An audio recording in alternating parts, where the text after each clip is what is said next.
Hello and welcome to an all-new episode of Anime Brain Freeze. We are your giant robot riding hosts. I am John. And I'm CC, and when there's just too much cool anime to watch, we got you covered. It's the end of another year here on Earth, and our little anime podcast as well. So what better way to say goodbye to 2018 than to climb into the cockpits of our big mechs, the robot kind, not the burger, and fly right out of it into 2019. And we'll do just that by reviewing two pretty robot-focused shows on this episode. First, John will talk about the Toys to Life version of the Gundam franchise, kinda, with the Gundam Build Divers. And then I will talk about the quirky cast of Planet With and the interstellar war they are entangled with. Two pretty action-packed shows to get you into the perfect mood for the equally action-packed and anime explosion-heavy holidays. So don't go anywhere, we'll be right back. Yeah, so this time around, get to jump back into the cockpit of everyone's favorite type of big old robot, a Gundam. Except not quite, because the Gundam Build franchise anime series has been about, the building of the models, the gunpla, as they refer to, plastic Gundams. Which is a giant industry in Japan in its own right. Oh, most definitely. Models of all kinds. I mean, I think Bandai has that game on lockdown because of, how many models there are. I'm just sitting here staring at a stack of about 10 or 11 Gundams and the Siegfried from Macross Delta sitting there unbuilt. Oops. Mm-hmm. So it is no secret. It has become a worldwide phenomenon. Obviously, since model building has been a thing for centuries, starting with probably ships and bottles, probably some of the earliest kinds, up to these, plastic models that people put together. I'm the kind of person who just puts it together per the instruction, tries to clean it up and make it look nice.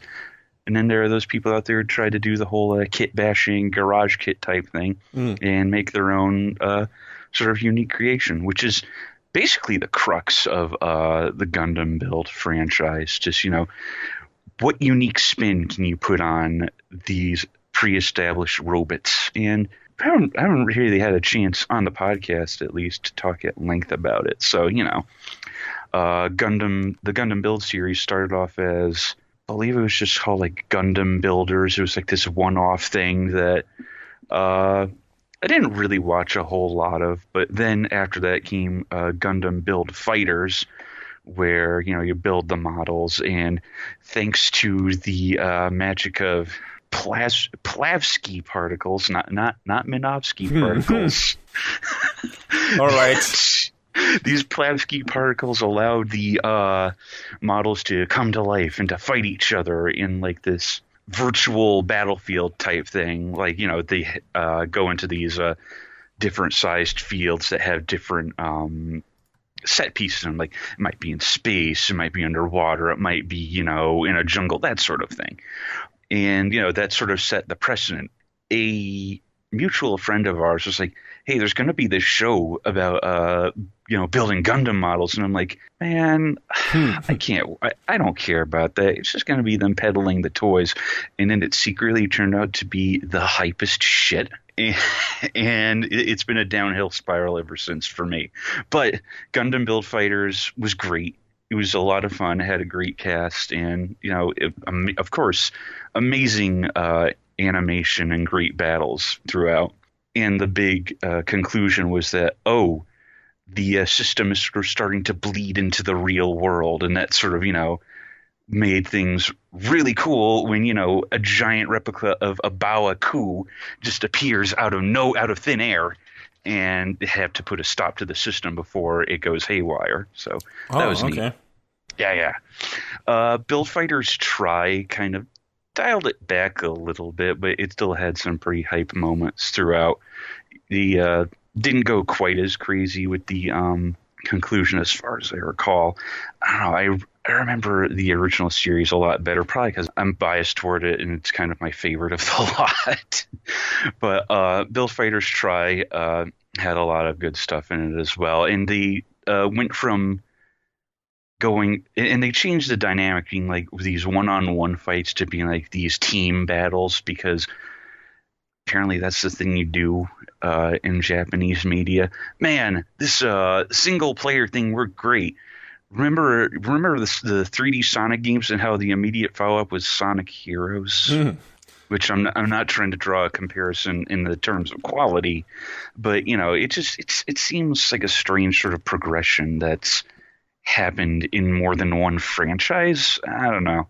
I mean, just in terms of, things you can do with a battle-focused kind of fighting game, tournament-ish story setup. I mean, tag battles are a thing that makes sense just in terms of that world setup. So why not go there, right? I mean, it's weird that it's that common, but I guess it's just, get 2 for the price of 1 or something like that. So 2 or 3 or yeah. Kind of like how Dissidia went from being a 1-on-1 game to a 3-on-3 game. Yeah, which I am not a fan of, but Yeah, I mean, this isn't a podcast for opinions about video games, but Dissidia NT is a thing.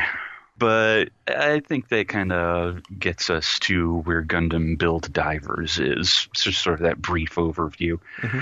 So we go from the actual models fighting in a real space to everyone's favorite VR MMOs. Yay. So my enthusiasm is through the roof. So basically in the near future, where the Gundam franchise is at its peak and the popularity of Gunpla is soaring to new heights, a new VR MMO game called Gunpla Battle Nexus Online, which we refer to as GBN for short. Thank you for an official abbreviation, Sunrise. In GBN, players can upload themselves and their Gunpla online through virtual space and battle with players from across the world. Amiibos and Smash Bros. I mean, yeah, but I kind of wonder about the logistics of that, because every part must have its own digital signature in order to be able to scan in something that you kit bash. I guess. I mean, we're seeing parts of that. If you give all the different parts maybe a digital signature and make it work like maybe in Starlink or something. I mean, all the different parts like match up with something in the game there, but you can still put it like on completely different chips. But I wonder about something. Like, we're getting too deep into this already, I guess. but I wonder about something like if you were to take the actual physical pieces and recolor them or customize them or change their shape. I don't know. Whatever. It's an anime. It's a video game. It's a sci-fi tech. I guess they just have very advanced scanners. But yeah, in the game itself, the player assumes the role of a Gunpla diver. And each year, a special tournament called the Gunpla Force Battle Tournament is held to prove who is the best diver. And the story revolves around our main plucky hero, Riku Mikami, who's a junior high student and an admirer of the famous Gunpla diver Kyoya Kujo. Riku and his friends, Yukio and Momoka, are super into Gunpla, and they play GBN together. So this is not the same cast as in the previous 2 series? No, it's been a different cast each time. Okay. But yes, Riku's life changes when he meets a mysterious diver named Sarah, as strange events take place in GPN with the appearance of mass divers, which are basically hackers, and they modify the game to their own whims, which, So cheaters. Yeah, you're cheating in an MMO, and we'll get to it in a sec, but yes, Riku is guided by his new allies, and they form their first ever Gunpla diver group called the Build Divers. Okay. They embark on adventures to see who is the best fighter in the GBN world. I just want to start off by saying that cheaters in an MMO would, I imagine, after having played several MMOs in my life, they get punished a lot quickly and a lot more thoroughly than they do in this game, which makes me wonder what the administration is actually doing. Giving no fucks, I assume. I mean, basically, I will say it's kind of cute that the GM is is basically Gundiver from SD Gundam Force, and there's lots of course, because it is a Gundam Build series, all of the series in this franchise have, their own nods to the original shows. Obviously. I mean, that's part of the attraction, right? Yeah, definitely. There's a running gag in every episode. Can you spy Patrick Colasour from Gundam 00? Okay. And it was something I kind of noticed at first. I was like, oh, that dude's avatar looks like Patrick. Oh, he's there again. Oh, he's there again. You're doing a thing. You're doing a thing. And it's fun. It's fun to just do the whole fan service thing in a different sort of way, as opposed to the preconceived notion of what fan service is. It doesn't always have to be, what it's become so hard and fastly associated with. GBN is a big VR MMO, which is, the thing that you do in other series as well.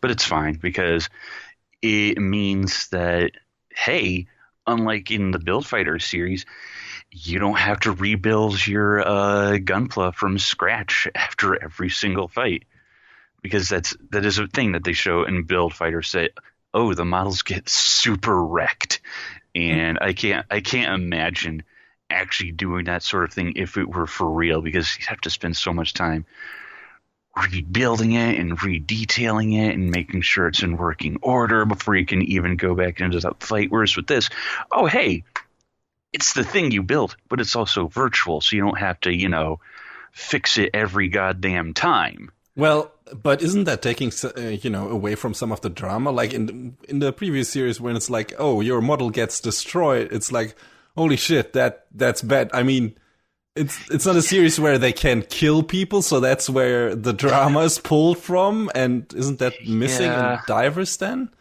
Yeah, and I mean, that's kind of one of my takeaways from it, is that it's not as dramatic and it's not as cohesive as the previous series. I mean, you sort of you get into the first couple episodes, and when they meet Sarah, it's sort of like, oh, I don't want to go too deep into spoilers, but I think you can sort of figure out pretty quickly what part of her deal is, and it's sort of like, oh, we're doing this thing. All right, okay.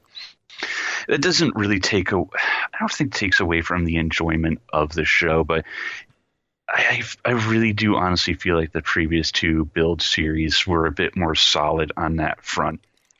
Although I would expect this one to be more immersive, because, it's VR and they are actually, even though it's only virtual world, they are sitting in the cockpits of the mechs. Or did they do something like that in the previous series as well?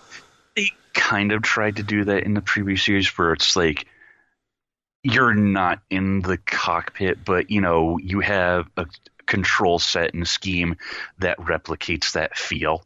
Okay. If that makes any sense. So yeah, obviously, the show is all mostly about its fan service, and hey, all of these things that are references to past Gundam series, but it kind of does it in a ham-fisted way compared to the previous two series, because in the previous series, it's like, oh, it's this modified version of this Gundam. Cool. I see what you're doing there. I'm picking up what you're putting down, as opposed to this time around, since it is in a VR world and they can do, more crazy stuff. Oh, look, it's the Sank Kingdom from Gundam Wing. Oh, we're doing this. You're just gonna run down the names. All right, cool. And it sort of got to a point where I was like, people who get it will get it, and people who don't, obviously they won't right away, but you can still figure it out and see what they're trying to do. It just sort of felt kind of like, and I don't think this is a reference we've used yet, and I'm going to pull it out right now. Back when Rogue One came out, Red Letter Media put up a video where they were like, "That's the thing! I know the thing!" And that's sort of the feeling that I get watching this show, and that's not inherently bad. And I'm not going to, say, if that's the enjoyment you get out of this, you're a bad person. No, there's nothing wrong with that. But it's sort of like, if you get it, we'll get it, but you don't need to shine such a hard and fast spotlight on it so that, have you watched Gundam Wing? Have you watched Double O? Have you watched the yes. Yeah. Or no, respectively, maybe because you haven't, and that's fine. It doesn't take away from the enjoyment. And the thing I'm glad about is they don't do it super often, but they did it early enough that it was like, come on, guys. Other than that, the show, the one thing that I love the Build series for is seeing the variations on the mobile suits. And my God, there were so many. Because we start off with stuff like the Double O Diver and the GN3 Beam Master. Oh, man. The GM, the workhorse of the Federation Army. I always got to say that. But yeah, the creativity that goes into making these variants on these things that for longtime fans that they've seen before. I still think that's really cool, and for people who haven't seen them before, it sort of gets the imagination running. Like, oh, what is this based on? Like one of the characters, Tiger Wolf, has an Ultron Gundam that has on one shoulder a tiger face and on the other a wolf, and it just looks really dope. And it's like, that's the kind of creativity that I look forward to seeing in these series. Just that sort of crazy, off-the-walls sort of stuff. And, because of the fact that all of these are so different, it allows them to go equally off the walls with how the Gundams fight. And, just make these crazy set pieces. And, man, Gundam Build is just – it's a lot of fun, no matter – where you are on the Gundam fan spectrum. And if you're, a kid or a giant man-child like me. So, it's got the great animation of all the series before it, all this amazing, really fun fan service, the new mobile suits design. One thing that I was a little concerned about was the music, because Build Fighters and Try were scored by Yuki Hayashi, whose name we've brought up several times before, mostly in reference to My Hero Academia, among other things, but I feel like that's probably his currently most well-known work. But it was worked on this time by a composer named Hide Akira Kimura. Wow, I almost butchered that name. Who hasn't done a lot in the anime space, but he kind of tried his best to invoke some of the feeling of the previous series. And, it's – I wouldn't say it's better or worse. It's, it's sort of on the same footing.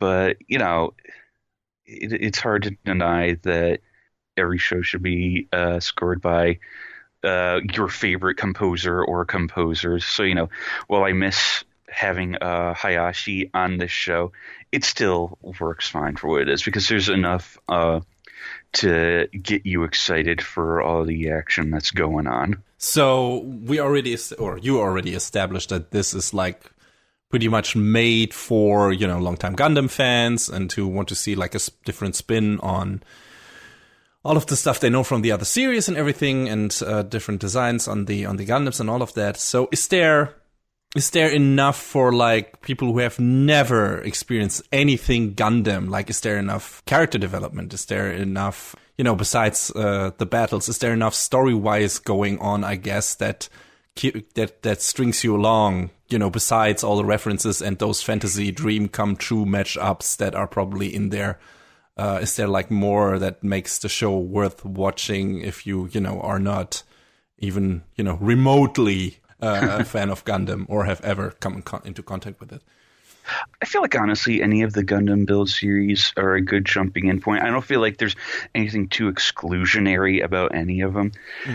I mean, my big gripe with this series is that the second – I don't want to go too far. I'm not going to talk too much about the story of the second half because that's spoiler territory, but second half doesn't feel as fleshed out as the first, because the first half deals with these cheaters and hackers called mass divers and how they use these what they call brake decals on their models in order to modify the game code. And it's like, oh, that's actually kind of interesting how, oh, this is how we're getting around by basically putting these special stickers on our models. Okay, that works. That's fine by me. But the series as a whole, it's fine, but I don't feel like the character motivations other than I want to be the best, or and honestly that's kind of the motivation throughout a lot of the Gundam Build series, but it doesn't feel quite as fleshed out. Like Riku is kind of flat throughout. And you say the second part of this series specifically is not as interesting as the first one. Yeah, I mean, it kind of goes in a very predictable direction. I mean, the final showdown is spectacular. Well, actually, both the big final showdowns during the end of the two major stories we're trying to tell are pretty great, but the second one is fucking crazy. So it's at least worth watching for that. But if you want to go into it for like the story, I said a moment ago about flat. I think that's a good descriptor. Huh. Boy, a Gundam series where the second part of the show doesn't live up to the first. That's super rare. Are you telling me there's other Gundam series like that? Oh, no. No, why would it? I think we've... I mean, that's just like your opinion, man. Yeah, exactly. So, how many episodes does each given series have? Each one's been about between like 24 to 26. I think there's been a little variance between each of them. So, each series has been 2 cores, and then there's been OVAs for Build Fighters and Try. So, but just content-wise, and since the cast is always changing, it doesn't really matter where you jump in. That's what you said, right? Yeah. So you can, like I said, I feel like regardless of what quote unquote level you are, there's something to enjoy out of any of them. So but it sounds like just how you enjoyed them. Like the first series is the best to start and maybe end with. Yeah, I mean, if I had to rank them, Build Fighters is definitely first, Try is second, Divers is third. It's not a distant second or third, though, I don't think. But okay. That's my opinion. Take what you will of it. Where's the show streaming? You can watch it on Crunchyroll as well as on Sunrise's Gundam Info YouTube channel, which, have we talked about the Gundam Info YouTube channel? Because I've kind of mentioned it in passing, and I don't want to go too much on it, but Gundam Info is a great channel because, in addition to, the ads that they throw up for the shows and the games and the model kits, why do you run ads for model kits? It only makes you want to buy them. But they also put up the shows, both new and old, that are free to watch. Like, you can go on there and watch Wing. You can actually watch Build Fighters and Try, as well as Divers. You can watch, I think, Zeta and Double Zeta. And actually, just yesterday, as of this recording, they put up Gundam The Origin 6, so you can even watch that, too. You can watch stuff that current, yeah. So Gundam Info is a great one-stop shop for if you want to watch a whole bunch of stuff Gundam. And, I mean, it doesn't require a subscription. You can just go on there and watch it for free, which is incredible. And Gundam The Origin is a good place to start watching Gundam. Just, we never talked about that show. Is it wrapped up at this point?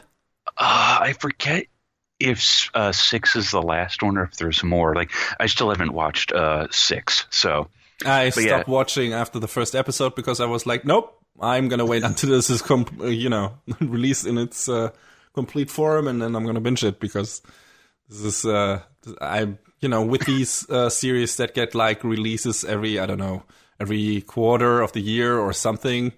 I tend to forget what happened in the previous episode before I can watch the next one. So there's not that's not working for me. So yeah, I mean, Gundam: The Origin is fascinating simply because it's a lot of Char's story through his eyes. Yeah, it's his origin story. I mean, it's a name.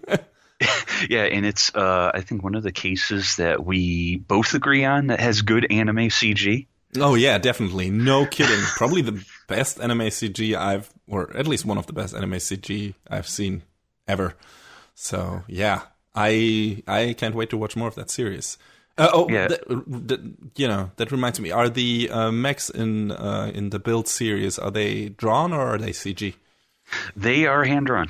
That's nice. I mean, that's which makes the animation a lot more impressive in comparison, to be honest. Sure. I mean, but they're, I'm actually not surprised that they're hand drawn because, most Gundam series are.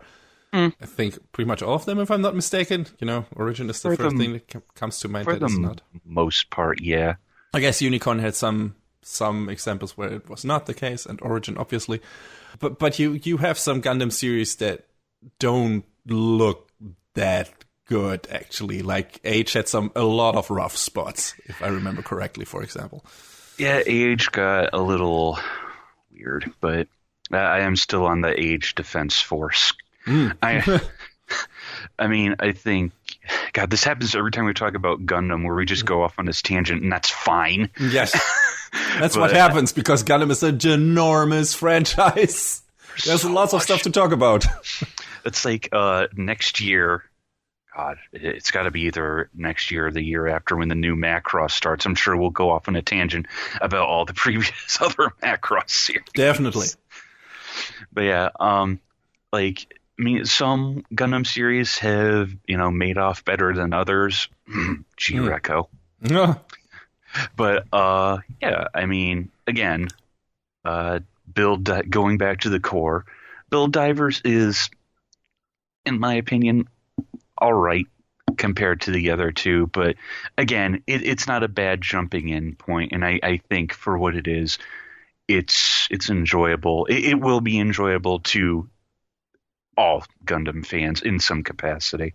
And also, it's a pretty different tone from what you usually get with Gundam, which is this pretty serious anti-war action show with a lot of death in it. And, yeah. And then, this is kind of like a very, as an opposite to that, this is a very lighthearted approach to the whole thing. That's just, having fun with the concepts and with the mechs that have been in other series and everything. So it's so weird because it feels like it should feel like a betrayal of what Tomino wanted the franchise to stand for, and yet here we are. Also, speaking of one of the not good series, G-Reco, which he did, I recommend everyone who wants to have a good time to listen to one of the recent episodes of the veterans at Anime World Order, who did a 2-hour something review of G-Reco in podcast form. And I listened to all of that, and it was very entertaining. And now I don't need to watch that show anymore, and I think I got a lot out of I got pretty much all I need to know out of that podcast, and it was very entertaining. So if you want to dive into one of the craziest Gundam series, I recommend you listen to that instead of watching it. If you want to do that after listening to the show, feel free to, because actually after listening to it, I was kind of intrigued. It was like, this sounds so dumb and so ridiculous and so fucking wrong-headed, and that it might just be fun to watch it. And dude, I've said it before, I'll say it again. I watched G-Reco beginning to end. I didn't skip any episodes. I didn't watch them out of order. And I still had no fucking idea what was going on. Yeah. Sounds like a domino show. Anyway. This is not, Build Divers is not one of those. It's apparently very straightforward and a little fun show. So, yeah. Got any last words on the Build franchise? I don't think so. I mean, I just, like I said, I think any point is a good one to jump into. They're all, they're all fun for varying reasons. So I don't see why you couldn't enjoy one over the other. Like, I didn't enjoy Build Divers as much as the previous two, but that doesn't mean someone else who has different tastes or is, newer to it won't. So, have at it. That's what I say.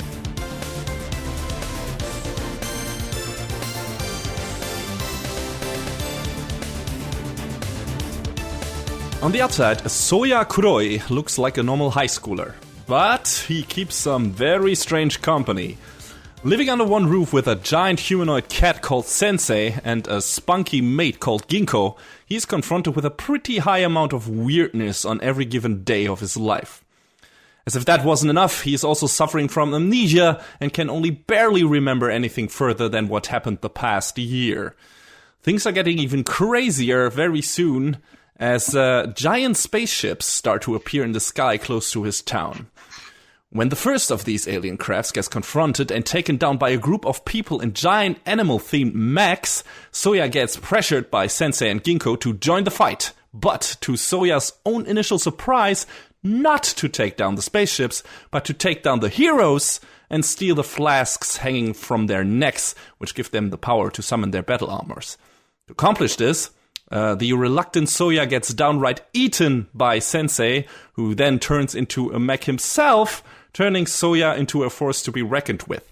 However, after beating the first of the 7 warriors, grabbing the obtained flask unlocks some of Soya's memories, and overcome by anger, he swears vengeance on the warriors who would use this cursed power. But the truth behind the group of warriors calling themselves Grand Paladin and the giant alien spaceships is much more complex than he is aware of. And the role of him and his friends in this fight is of bigger importance to the universe than he could have ever imagined. So, Planet With is a very interesting thing, not only in regards to this crazy setup, but also as a project alone. It was designed as a multimedia franchise by the mangaka Satoshi Mizukami, who also did Spirit Circle, Psycho Staff, and a story in the Trigun anthology book, Multiple Bullets. Full disclosure, I've not read any of those. So make of that what you will. But he wrote and drew the manga for this, or should I say draws the manga for this, because it's still running. And he also wrote the anime and did like at least 1,074 pages of storyboards for this project. Wow. In fact, he had begun work on this series 4 years before the manga and anime launched, so to call this a passion project seems to be a bit of an understatement in this case. Okay. The manga started serialization in April this year, and like I said, is still running, and the anime started in July, so those two things ran concurrently. And since the manga is still going, I wonder how many differences there are between the two versions. Usually, if the anime ends before the manga, this means there is an original ending. But since this whole project stems from a single mind, I wonder if Mizukami had like a clear ending for the story in mind, and the manga will have the same ending eventually as the anime. I really want to go check out the manga once that wraps up, because I think like this whole concept is super interesting and kind of rare. Usually we get like a manga and then the anime is based on it, or we get an original anime. But like, you know, these things kind of starting at the same time, running concurrently, and then, you know, the the anime finishes up first. That I cannot even think of another example where this is happening. But yeah, let's talk more about the actual anime, because even if Mizukami did a lot of legwork on this, he could not have animated this thing alone, I think. So he had help from director Yohei Suzuki and the folks from JC Staff. JC Staff have been on our show a lot already. Food Wars, Flying Witch, Vatican Miracle Examiner, to name only a few. And Yohei Suzuki probably came up before as well, because he directed the Danmachi spin-off, Sword Oratoria, that you reviewed and were kind of lukewarm on, if I'm not mistaken and misremembering. Yeah, it was, yeah. All right. He also directed Magister Negi Magi, the sequel, UQ Holder, I don't know how it's pronounced. Oh, yeah. And a bunch of stuff I've never heard of. But the fact that this is a JC Staff show might already tell you everything about the animation quality that you need to know, as in their shows are usually very solid in regards to animation quality, with some moments of excellent, but overall not on a necessarily like super high level. Good, but not, you know, great. And this counts for Planet With as well. Like, very solid base with some dynamic fight scenes and some moments of really good action choreography, but nothing that will like completely blow your mind in terms of Sakuga level, like something you would expect from My Hero Academia or Attack on Titan or One Punch Man, which, funny mentioning that here because the first season of One Punch Man was done by Madhouse and the second season will be done by JC Staff. So we'll see how that turns out in comparison to the first season. Yeah, I mean, JC Staff, bless them for all the work that they do, but they do kind of operate on a really weird sliding scale of quality. Yes, I've never seen a show from them that blew me away visually. Food Wars came close. There are a lot of great moments in that show, but that is more related to how weird the visual metaphors get for the food tasting and everything and the battles. And that is not necessarily because the animation in those scenes is really stellar. It's the way it's handled is very creative and well put together and staged and edited and everything. It's just that the actual animation quality and animation cycles are not that super impressive, I guess. Yeah, I mean, one of their currently running shows is Index 3, and oh boy. All right. Wait, did they do the other Index series too? They did the other Index series. They did both of the Railgun series. I think they did the Index movie as well, which I still have not watched. But all right, yeah. So okay, it's like I said, not bad at all. But I have seen better. That's, like I said, counts for the series as well. Also, all of the mechs are CG, mostly in the cut frame style, which is not great. I've seen worse, again, definitely. It's solid anime CG, but I've also seen a lot better. So, yeah, animation-wise, there is, room for improvement, or was room for improvement, I guess, because the series is finished. I think the ending is pretty conclusive. But yeah, if Food Wars has shown us anything, to just name another JC Staff example, then that you don't need incredible animation if the characters and stories are well written. And, this show can pull you in another, in a different level, in another way. And I'm glad to report that Planet With delivers in both those departments. And then some. Just as a heads up, I need to spoil things a bit here. But since most of the basic setup gets explained by episode 3, I think I can at least give that way without doing too much damage. And otherwise, I can't really explain what is so interesting about this show. So I'm sorry, I have to take at least a bit of the surprises away. And it is a surprise because, in the beginning, like, let's say the first 2 episodes, it's hard to get a grasp on what this show is and where it's going because there are a lot of things happening, a lot of characters are introduced at the same time, a bunch of weird shit happening, like everything is really a lot. that's what I would say about this show in general. Like, Planet With is a lot of many things. And I would, just starting somewhere, I think what pulled me in eventually, aside from the story that was developing over time, was like this crazy, unique look and feel this show has. And that encompasses everything from the designs and the way the characters behave and are written to the actual plot developments. A lot of the show just caught me by surprise with where it was going, because that's not necessarily what I've seen in other anime of that ilk. I mean, a lot of things are definitely things as you would expect, but a lot of things are, coming out of nowhere, kind of surprising. Not in a bad way. Like, it's like, no, that doesn't make any sense or something. It's just like, oh, okay, I didn't expect this to go that way, because that setup usually gets paid off in a very different way, and those character archetypes behave in a different way. And yeah, I really enjoyed that. I really liked that the show was able to surprise me until the very end. Let's stick with the style a bit longer. To give you an example of how weird the show is, let's start with the alien spaceship, or ships, or weapons. I think they're called weapons at some point. They look weird as fuck. The first time you lay eyes on them, you're like, oh, what is this? what is going on? Like, for example, the very first one is like this giant teddy bear, kinda, with a bunch of human hands coming out of it at the bottom, and some human ears on the side, a human nose on the back, and the word peace written on its chest. And I don't mean peace as in, like, peace for all of humanity, but peas, the food. What? So it's like, what? So, yeah. And later there's a thing with a small crocodile body and a ginormous pyramid as its head. Like which is this really life-size pyramid, and then the small crocodile body, like, dangling underneath it. The designs in the show are crazy. And they're really fun to look at. Like, it's like every time, the alarm goes off, or, there's a new spaceship coming. And I'm like, oh my god, what is that gonna look like? What the hell? What the crazy thing is that gonna turn out to be? And yeah, I love those, like, funky, weird designs. And the designs on the mechs are crazy as well. Like, Sensei, like I said, when he consumes soya, he turns, like, into this weird, comparatively small mech. Like, he's smaller than the giant. Wait, let me.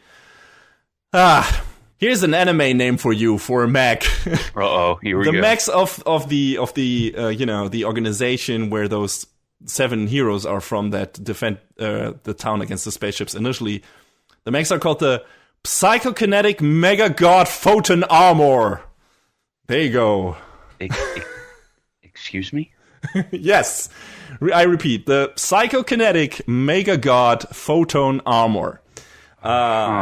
Yeah, good stuff. So those things look interesting as well. They're I think, if I'm not mistaken, they're like zodiac themed. Like, all of them look like something from the Chinese zodiac. Not all of them, because that would be 12 and not 7. But you find a bunny in there. You find a tiger.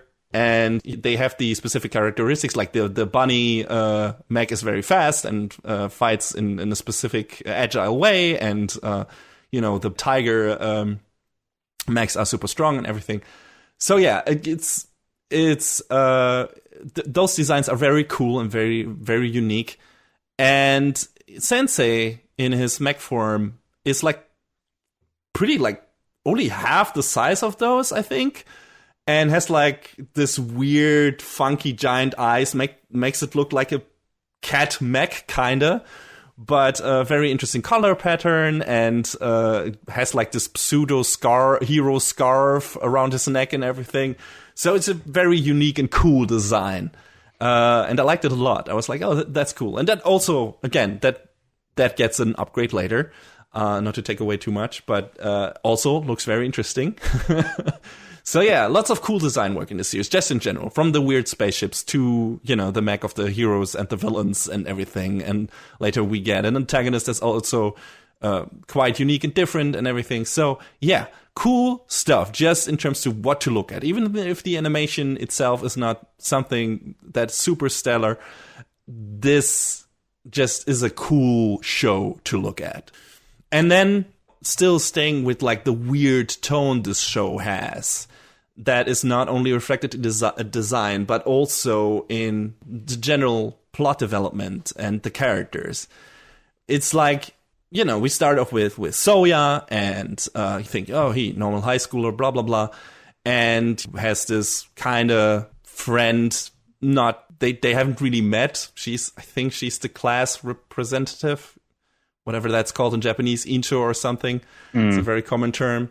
And, she wants to get close to Soya because she's introverted and something. And she's like, okay, I have not really talked to that boy, and he's new and everything. So, yeah. And they talk, and he doesn't really have anything to share because he doesn't remember what happened a year before this has happened. He tells a story about how his parents died in an accident and that he lost his memories in, but as we later learn, when he regains his memories, that is not really, not even coming close to the whole truth. Their development starts as a pretty on-the-side thing, and I didn't expect that to go anywhere, which, like, okay, we need a female character that kind of anchors him in the real world, I guess, and that we need in this show to make this feel more grounded. But, Nozomi becomes more and more important later on in the show, which I really appreciated. And her developing relationship with Soya is probably one of the best romance plots I've seen in anime in a while, because it's like this no nonsense, straightforward romance thing, like the plot development. It's no contrived drama bullshit. Like, there's one little thing in there where, you get this typical, oh, maybe he's interested in this other girl. I'm not quite sure what to make of this, but that gets resolved super quickly. And aside from that, their relationship just is this straightforward, very cute, very nice development that actually goes somewhere, which, is not a thing that must necessarily happen in kind of, shonen-driven anime, though I think this is more of a seinen thing, actually, with all its themes and everything. But yeah, I was really happy about that. She becomes a very integral part in the show, and I really appreciate that. And yeah, cool stuff. In general, like on the character front, there is a lot of cool stuff happening. But before we dive deeper into the characters, let's return to the weird tone of the show. What also really worked for me was the humor in this show. Like, there's some really well-placed, random, off-kilter jokes that caught me by surprise. Like, the show is not really that, comedy heavy. Like, it's not deploying a gag firework in every episode or something. But when it does, like, this visual joke or non-sequitur gag, it always hit home for me because it fit, like, the weird tone. It totally fit into this universe, and it was didn't feel like a joke for joke's sake. It feels like, oh, okay, this kind of makes sense for this character to do this right now, but it's also super funny, or it makes sense for that to happen now to this character. Again, still super funny. So yeah, it didn't feel, these small bursts of comedic effect. And otherwise, this is not very, like I said, not a very comedy-driven show. It's got a lot of serious parts. But, then you get these small gags in between, and all of those work. And that was really surprising for me. It's like every one of those hit home. And, it was a home run, I'd say. So, yeah, good stuff.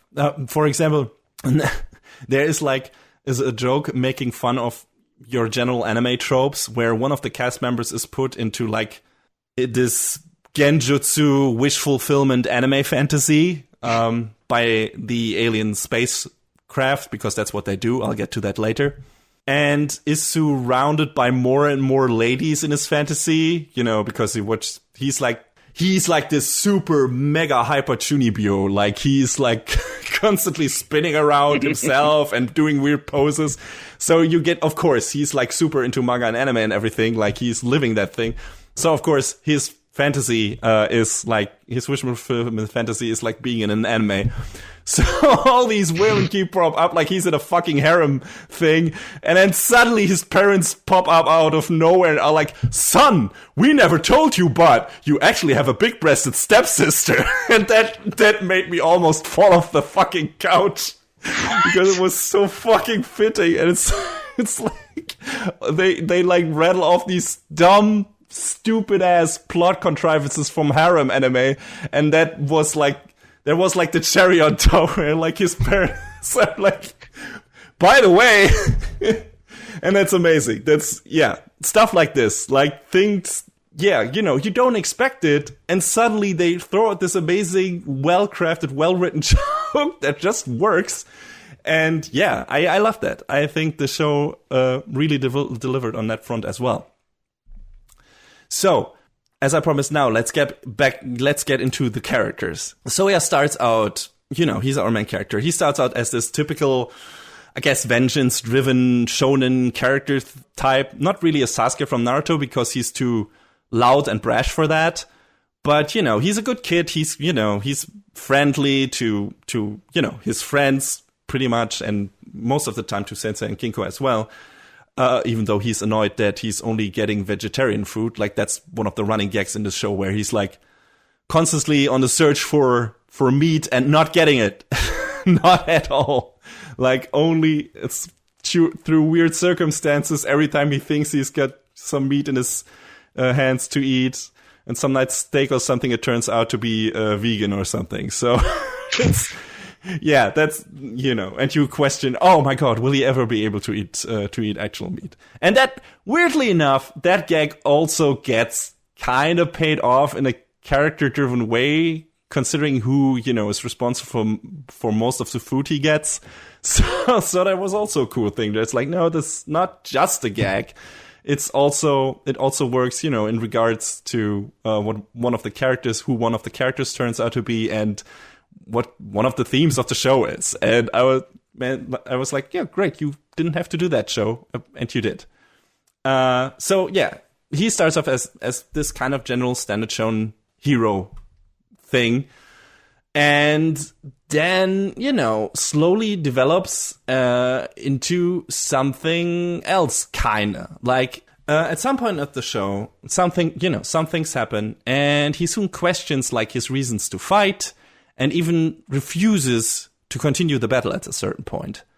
And that was really cool to me, because it made sense to that character, and it was also pretty unique to that kind of archetype in terms of how these stories usually go, because those archetypes are very straightforward, very driven, and get to a certain point, maybe their head get turned around, but then they still find a reason to fight immediately, or they switch their reasons to fight. And don't get me wrong, Soya also later finds a reason to fight, but there is a moment in the show, a way in the show, where he's like, no, I'm done with this. I had my reasons, and I accomplished my goal, and I'm done here. This is it. And there is nothing in this for me. I don't want to protect Earth for, several reasons, because I don't feel for some reasons, I don't feel the need to do this. And I don't want to be part of this fight anymore. I don't want to be part of this violence. I don't want to, endanger myself and everything. And that's totally understandable at this point and relatable. And it doesn't make him look like a coward or anything. It's just like, no, I get where he's coming from. That's like an understandable reaction. He's like, he had one reason to be in this fight, in this conflict, and that is resolved. Or, would think at this point it is resolved. And he's like, okay, this is over. We're done here. And, that was cool. It was like, okay, give him a logical reason to pick up the sword again, to fight again. Because some other shows like to gloss over that and just like keep their heroes on fighting. And it doesn't necessarily, mean that they have the best reason to do that. But he, gets to this point, and then he has to find a new reason to fight, and that reason has to make sense. And it takes some time for him to get there. And I really like that. I really like the way they developed his character, and it made all of this feel much more organic than maybe in some other show-driven shows like this. So yeah, I really appreciated the character work in that regard. And I think at this point, I need to, spoil a few things, like I mentioned. I've tried to stay away from that as far as I, could up to this point, and tell you what works about the show without giving too much away. But now I need to get into this.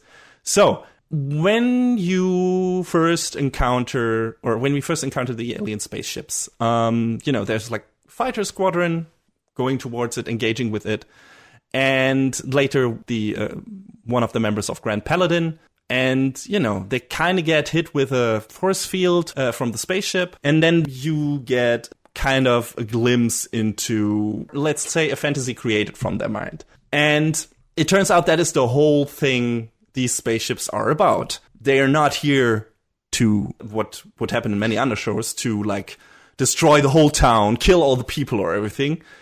They're here to show people who come into contact with them these gentle dreams that fulfill their ambitions and rids them of their worries. So it puts them in kind of their happy place. Like, whatever they wished from their life to happen, or, all the regrets that they have in life, they make those go away. Like, one of the characters gets confronted with the death of his mom in a fire, which is the reason why he became a fireman. And it's the illusion is showing him basically a scene where he saved his mom, and then, she's telling him to forgive himself for what happened because he couldn't save her originally. And it's like the illusion is like pushing him towards this moment of peace and rest. And and another character is, she was always afraid being weak. That's why she put all her, her development, her and drive in her life to get stronger. And her illusion is basically telling you, no, it's okay to lose. It's okay to be weak. You are fine this way. You are okay. And that's the thing. Those are the things that happen. Is what these illusions do. They're trying to get the characters into a state where they are content with their current lives, and so that they don't have any reason to, progress any further, to strive for, I don't know, higher goals, to strive for greatness, to become better, to become a better version of than the self, than the person they are right now. And that actually happens to at least one of the characters, or one of the main side characters, where he's trapped in this illusion, and he suddenly loses all that made him unique and special before, and gave him like this, granted, this kind of weird person, but made him also, you got the feeling that he had some goal in his life. He was living his life a very special way, and had a specific thing in mind where he wanted to go. And he was also a very good person. Just weird. And all of that goes away once he's, he is trapped in that illusion and wakes up from it. He's like a completely changed person. He is, he says like, okay, no, I'm going back to my parents. I'm trying to find a steady job and everything. And I'm, living a normal, quiet life. And that's it. He lost basically all will to progress any further with his own evolution. In the mind of the people who come into contact with them, those dreams fill gaps in the heart of that specific person, but it steals the heart's hunger and kills the real life drive of that person. It's like once these people come into contact with the spaceship and don't find a way to escape that illusion, they feel like, okay, I'm fine now. I'm at peace. I don't need to do anything. I'm done with with going anywhere in my life, with evolving, with becoming, with changing as a person, with growing as a person, with progressing in my life. These illusions kill the drive for evolution. So it doesn't kill people, but it basically stops them from growing mentally as a person. And that's a very interesting approach. And you're wondering, hey, what is this about? Why is the spaceship doing that? And why is it not destroying everyone? And this all comes down to, and we get clued into that at, I would say, episode 3 of this, because we get a big heap of background information. These spaceships are from one faction of the same organization that Sensei and Ginko are from. And that organization is called Nebula, which is this giant force of alien races who are, who banded together to fight a specific evil in the universe. And, there are these two factions. On the one side, there's the Sealing faction. Those are the ones who basically sent the spaceships to Earth and try to, basically kill all drive of the people, all wish for evolution. And then there are the pacifists, which is basically the faction that Sensei belongs to. And he and Ginko are kind of the only member of that, apparently. Or at least it feels like it, because it feels like the Sealing faction is like the dominant force, like the force that basically won the argument here and is like, okay, Nebula is doing this. And it feels like Sensei is kind of rebelling against that. And the Sealing faction says, okay, we see the humans evolving are evolving in a certain way, and they've gained this kind of power, the evolution of power. And we see this heading in a very dangerous way if they continue like that. They will end up like a lot of other races in the universe did. And if they continue this path of power, they will summon basically a force that will destroy everything. And until then, they will probably conquer other planets and, subjugate other races. And they will just go a very dangerous path and eventually risk destroying the whole universe by, summoning this giant power, just by trying to evoke this evolution of power and basically going down that path, because humans, as we all know, are a very violence-driven species. They do a lot of wars and can be very dangerous. And that's what the Sealing Fraction is trying to avoid. And that's why they're sending these spaceships. So to stop basically the human evolution stored and say, no, this ends here. The human race will not advance any further. This is it. Because if they do, this will end very dangerously. So if you watch Gurren Lagann, they're kind of like the anti-spirals, but more sympathetic. It's like, okay, once we get all the background story, why they're doing this, why this is happening, it's like, okay, I can see why this is an approach they decided on, because this is a very serious threat. This might go some very bad places, so I can understand why you would choose to do this.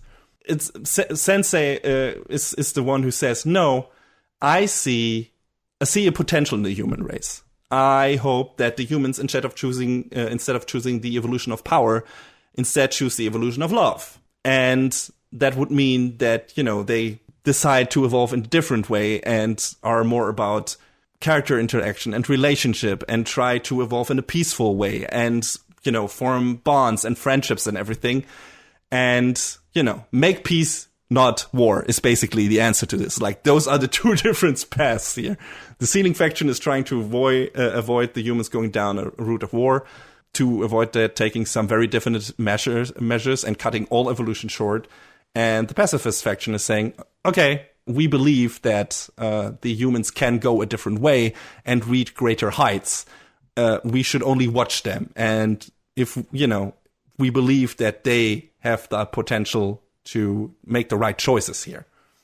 And that's very interesting. So you have this clash of these two ideologies. And, these are basically personified by Sensei on the one side and Generalissimo on the other side, which is this giant dog, naturally. This is also one of the fantastic things.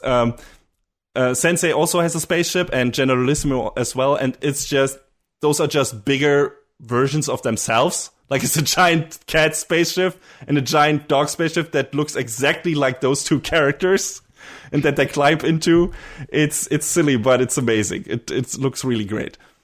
So the whole thing about the Sealing Faction, trying to end the evolution of the human race, is also like an interesting subversion of the standard shonen trope of, overcoming your limits by sheer willpower. Increasing your power level is one of the most important and overused plot points in shonen stuff like Dragon Ball or even My Hero Academia or something like that. And here, it is characterized as a bad thing if it's just a mindless search for greater power. Evolution is not a bad thing, but the reasons and methods are important. Like, ignoring them will get you swallowed up by your overwhelming power and you go berserk. And that happens in the show to at least one of the characters, where it's like, okay, everything that matters to me is becoming strong enough to win this fight, which is a pretty Goku approach to the whole thing. And that goes horribly wrong.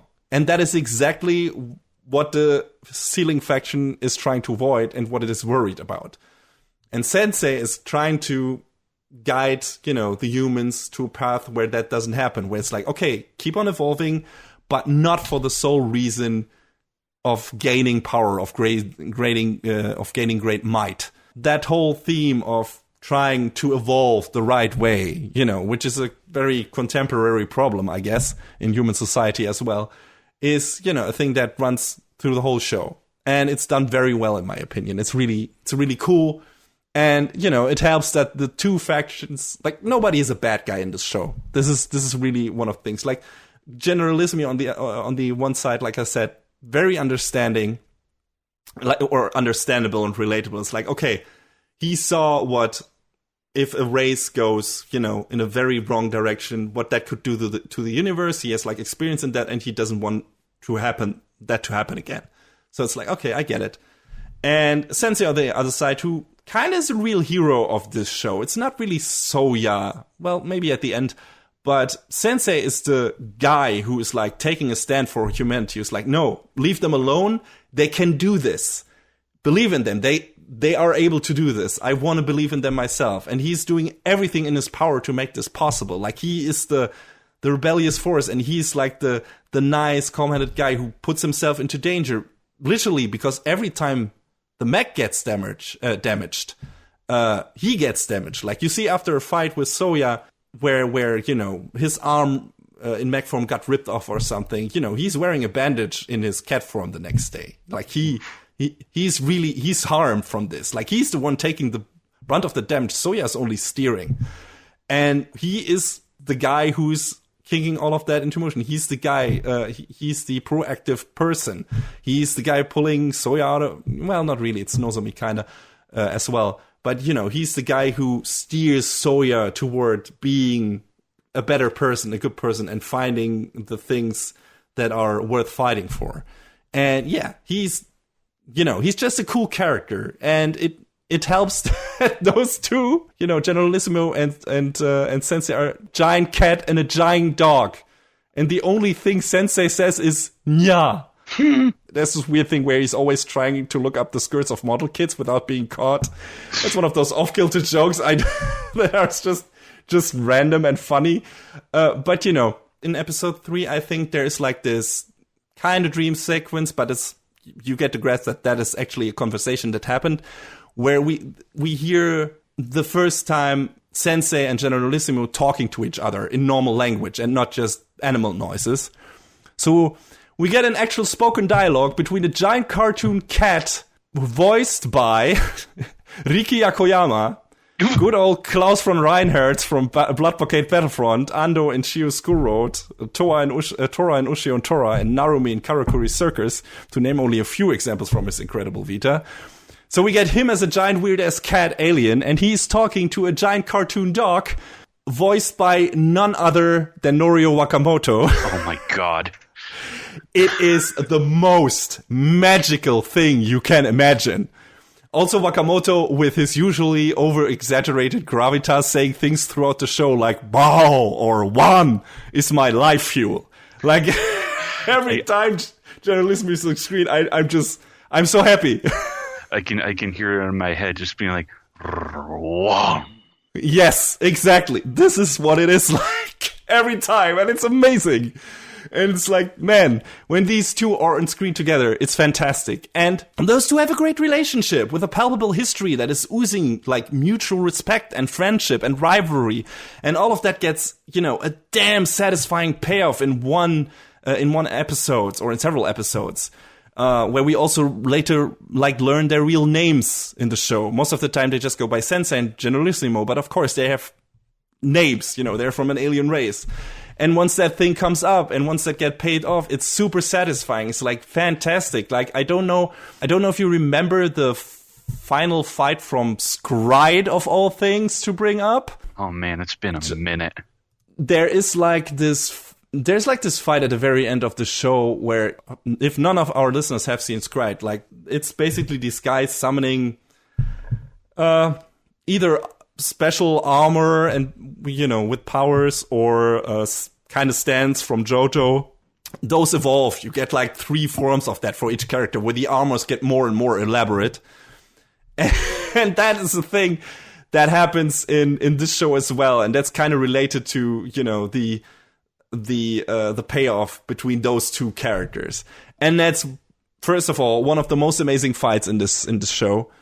And it's just so satisfying from a character perspective because, like, you know, finally these two philosophies of these two characters who are two of the most important characters in this show just clashing with each other in an incredibly well-staged way.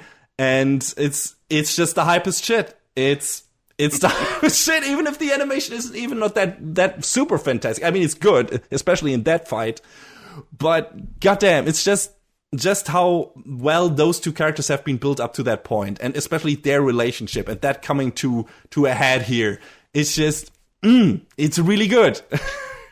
Just in general, like, this show is crazy when it comes to, like, it almost has too many finales. Like, people say that about Lord of the Rings, but it's true for this show as well. Only it's pulled off better in this show. Like, there's 4 finales. Like, each more satisfying than the previous one. There's one final battle in episode 6, one what could go as a final battle in episode 9, and then one in episode 10, and one in episode 12 at the very end of the show. And that's crazy. Like, each of these fights could have been like the finale to a season. And it's like, okay, I don't know, guys. You could have, I don't know, maybe spread that out a bit more, but I'm glad you didn't, because this is keeping up the pacing, you know, and it's super enjoyable, so thanks for that. And yeah, it's, the fights in the show are great too. And, you know, they always mean something and always feel very satisfying. Yeah, I loved it.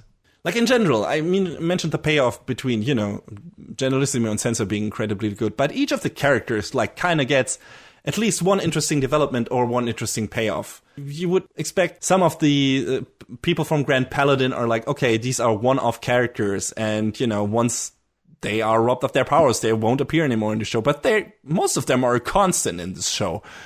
And are even, you know, if they're not fighting anymore, they stay important in a way. And I also like that a lot. And they also have each their, you know, all their little relationships that make them very relatable and, you know, grounded, and makes you like, oh, okay, I like these characters. Like I mentioned before, there is not really a per se bad guy in this show, which was also really interesting. Like, every antagonist has kind of a motivation that you can relate to. Generalissimo already mentioned, but there's also the leader of Grand Paladin. And, you know, he's kind of, it's pretty clear he's going to be an antagonist too. But again, also, his motivation is very understandable. He has like this typical, okay, I'm gonna use this power that I have here, and I'm gonna be like this indomitable force that you cannot beat. And with that, I'm gonna stop everyone from fighting each other. I'm like gonna stop all wars. That's my life goal. That's what I want to do. And, you know, that's a very, like, respectable goal, right? Mm-hmm, mm-hmm. The problems are, you know, the methods he's using. And, you know, that's also one of the things the show is saying, if it wasn't already obvious enough with one of the factions being the pacifist faction. The ends don't always justify the means. And, you know, that's what that character is about. And that's why he's an antagonist, and has to be stopped at a certain point. But still, you can relate to that guy. You can understand where he's coming from. He's like, and you're like, okay, I can see why he would do this. And, you know, in a different show, maybe he would be the hero. And again, the final boss, the final antagonist of this show, who is kind of in the background, but has a very important role, just in terms of what's happened before this show takes place, is like this giant destructive force, but with a very understandable origin and, again, motivation and point where he's coming from and what he's trying to do. Like, it was so amazing to me that from a lot of characters I saw them, and I was like, oh, I know what this character is about. And then the show's like, no, you don't. No, he's not really a bad guy. You know, he's just seeing things differently. And people just want the same thing here. Some of them are just going about it the wrong way. And it's the task of our heroes to make them realize that. And that's great. I can't emphasize this enough. Like, there's so much in this show, in this simple little show, that has a lot of big things to say. and important things to say, and doesn't do it really in a ham-fisted way, in my opinion. It's like it all feels really organic, and it all fits with the theme of the show. And yeah, I never felt like put off or like, oh no, this is getting preachy, or this is too weird, or this doesn't fit together. No, it's just like this all really fit really well, and every new plot point, as quick as it might, suddenly be revealed, works, and it's like the logical next step. So I think the plotting, the writing, the pacing in the show is really good.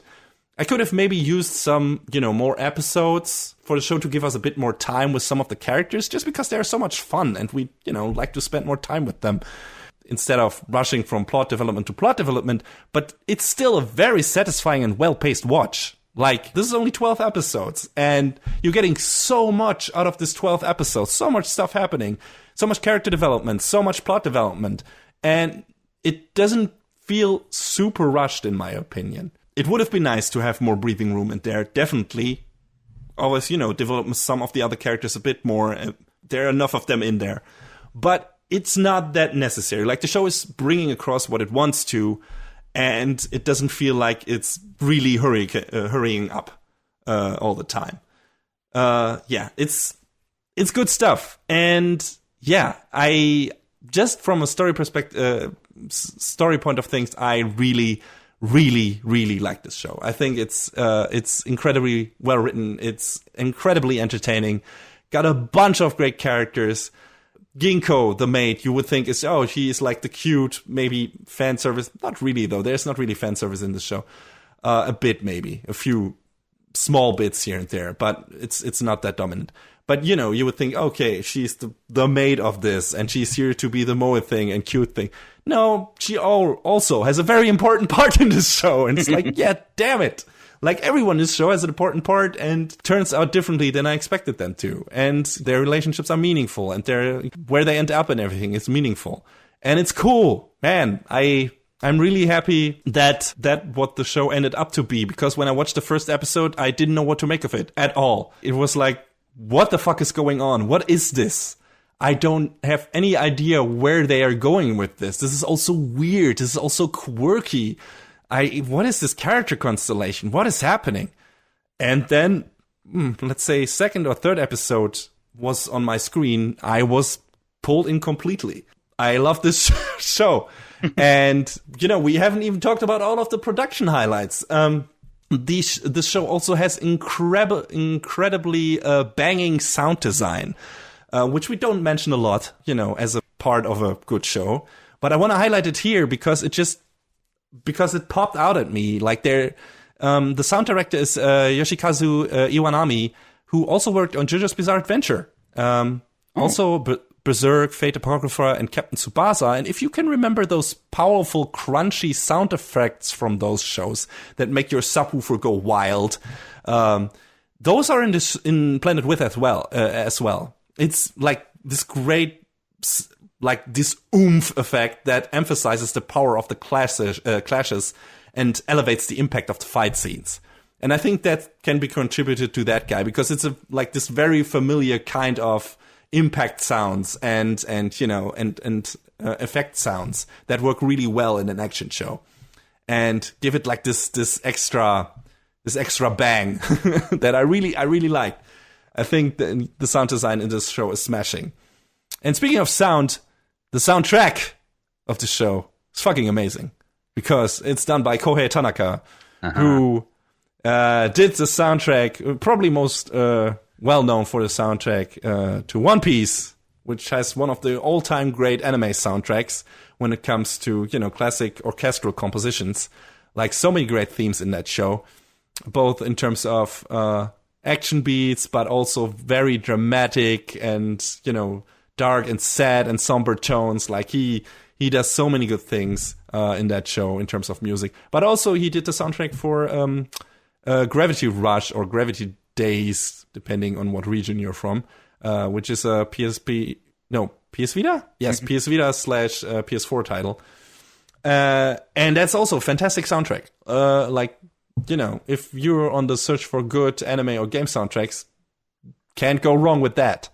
And he did the soundtrack for Planet With, and it's amazing. Like the first track on the soundtrack alone, that always comes up in one of the best, battle scenes, naturally, is such a kick-ass track that gets you immediately super hyped and drags you into the moment, like pulls you in, never lets go.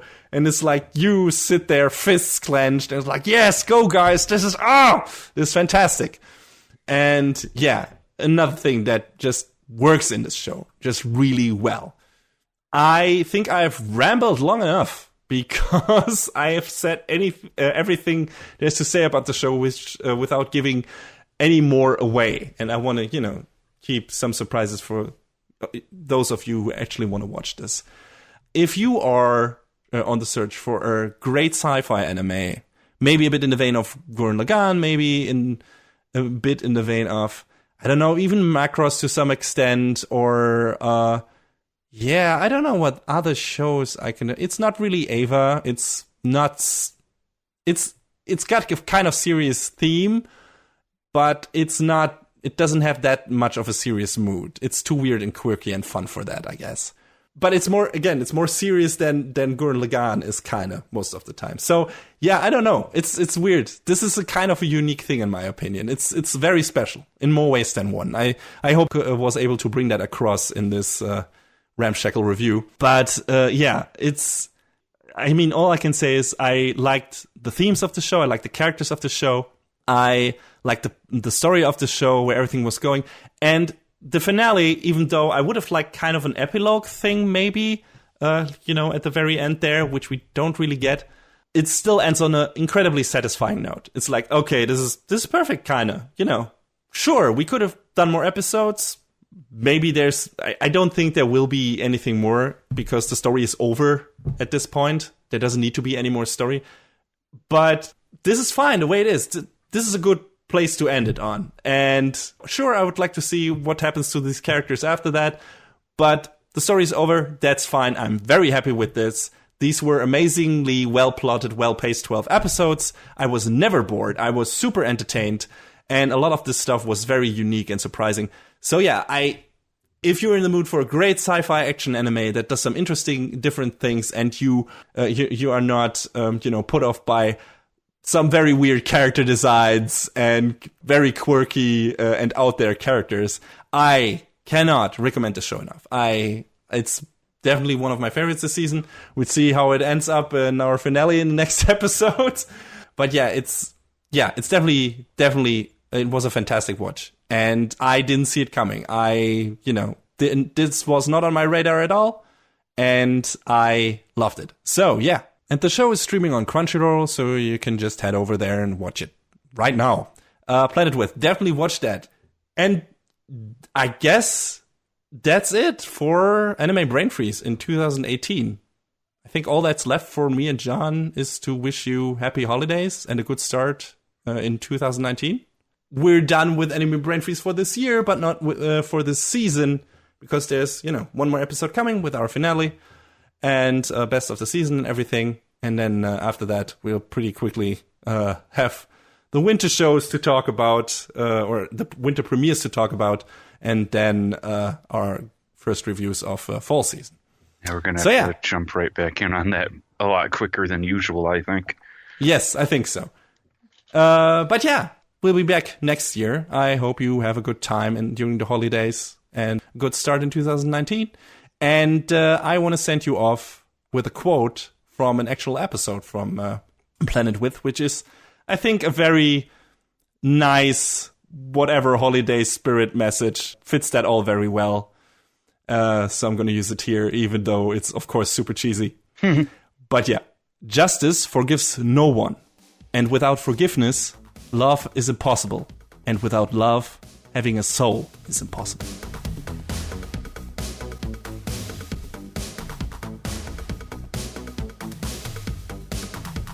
And that is a wrap on the 64th episode of Anime Brain Freeze. All the music in our show is from the Double Dragon Neon soundtrack by the amazing Jack Kaufman. Please go to vrt.bandcamp.com and check out his awesome work. Our show is available on most of the popular podcast services, but it's always worth visiting animebrainfreeze.com for our review index and some interesting articles linked in our episode release posts.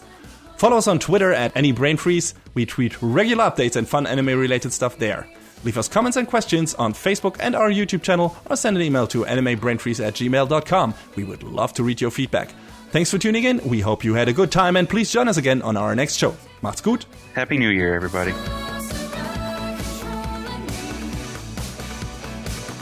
Next time on Anime Brain Freeze, we meet some old friends and once again find ourselves among thieves.